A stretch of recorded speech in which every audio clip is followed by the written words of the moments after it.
The Centenarian's story. Walt Whitman. Give me your hand, old revolutionary. The hilltop is nigh but a few steps, make room, gentlemen. Up the path you have followed me well, spite of your 100 and extra years. You can walk, old man, though your eyes are almost done. Your faculties serve you, and presently I must have them serve me. Rest, while I tell what the crowd around us means. On the plain below, recruits are drilling and exercising. There is the camp. 1 regiment departs tomorrow. Do you hear the officers giving the orders? Do you hear the clank of the muskets? Why, what comes over you now, old man? Why do you tremble, and clutch my hand so convulsively? The troops are but drilling. They are yet surrounded with smiles. Around them, at hand, the well-dressed friends, and the women. While splendid and warm the afternoon sun shines down. Green the midsummer verdure, and fresh blows the dallying breeze, o'er proud and peaceful cities, and arm of the sea between. But drill and parade are over. They march back to quarters. Only hear that approval of hands. Hear what a clapping. As wending, the crowds now part and disperse. But we, old man, not for nothing have I brought you hither. We must remain. You to speak in your turn, and I to listen and tell. The Centenarian. When I clutched your hand, it was not with terror. But suddenly, pouring about me here, on every side, and below there where the boys were drilling, and up the slopes they ran, and where tents are pitched, and wherever you see, south and southeast and southwest, over hills, across lowlands, and in the skirts of woods, and along the shores, in mire now filled over, came again, and suddenly raged, as 85 years are gone, no mere parade received with applause of friends, but a battle, which I took part in myself. Long ago as it is, I took part in it, walking then this hilltop, this same ground. This is the ground. My blind eyes, even as I speak, behold it repeopled from graves. The years recede, pavements and stately houses disappear. Rude forts appear again, the old hooped guns are mounted. I see the lines of riders stretching from river to bay.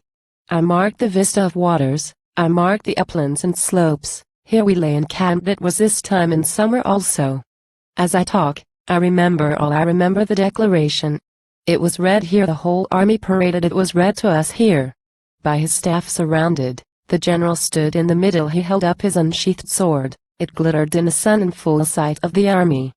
'Twas a bold act then. The English warships had just arrived. The king had sent them from over the sea. We could watch down the lower bay where they lay at anchor, and the transports, swarming with soldiers. A few days more, and they landed, and then the battle. 20,000 were brought against us, a veteran force, furnished with good artillery. I tell not now the whole of the battle, but 1 brigade, early in the forenoon, ordered forward to engage the redcoats. Of that brigade I tell, and how steadily it marched, and how long and how well it stood, confronting death. Who do you think that was, marching steadily, sternly confronting death? It was the brigade of the youngest men, 2,000 strong, ride in Virginia and Maryland, and many of them known personally to the general. Jauntily forward they went with quick step toward Gowanus waters, till of a sudden, unlooked for, by defiles through the woods, gained at night, the British advancing, wedging in from the east, fiercely playing their guns. That brigade of the youngest was cut off, and at the enemy's mercy. The general watched them from this hill.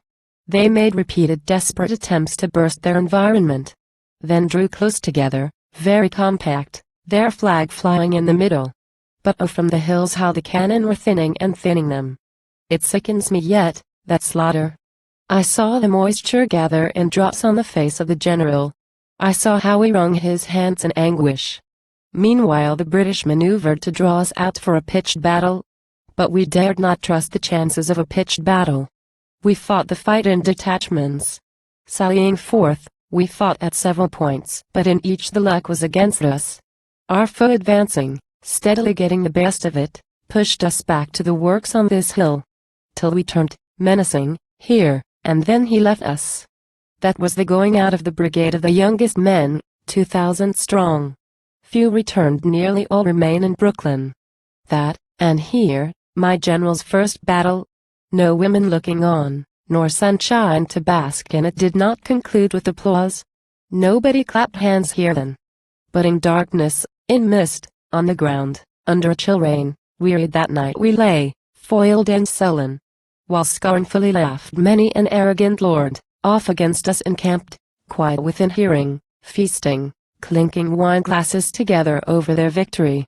So, dull and damp, and another day. But the night of that, mist lifting, rain ceasing, silent as a ghost, while they thought they were sure of him, my general retreated. I saw him at the riverside, down by the ferry, lit by torches, hastening the embarkation. My general waited till the soldiers and wounded were all passed over. And then, it was just ere sunrise, these eyes rested on him for the last time. Everyone else seemed filled with gloom. Many no doubt thought of capitulation. But when my general passed me, as he stood in his boat, and looked toward the coming sun, I saw something different from capitulation. Terminus. Enough, the Centenarian story ends. The two, the past and present, have interchanged. I myself, as connector, as chancellor of a great future, am now speaking. And is this the ground Washington trod? And these waters I listlessly daily cross, are these the waters he crossed, as resolute in defeat, as other generals in their proudest triumphs? It is well, a lesson like that always comes good. I must copy the story, and send it eastward and westward. I must preserve that look, as it beamed on you, rivers of Brooklyn. See. As the annual round returns, the phantoms return. It is the 27th of August, and the British have landed. The battle begins, and goes against us. Behold, through the smoke, Washington's face. The brigade of Virginia and Maryland have marched forth to intercept the enemy. Their cut-off murderous artillery from the hills plays upon them. Rank after rank falls, while over them silently droops the flag, baptized that day in many a young man's bloody wounds, in death, defeat, and sisters, mothers' tears. Ah, hills and slopes of Brooklyn! I perceive you are more valuable than your owners supposed. Ah, river! Henceforth you will be illumined to me at sunrise with something besides the sun. Encampments new. In the midst of you stands an encampment very old. Stands forever the camp of the dead brigade.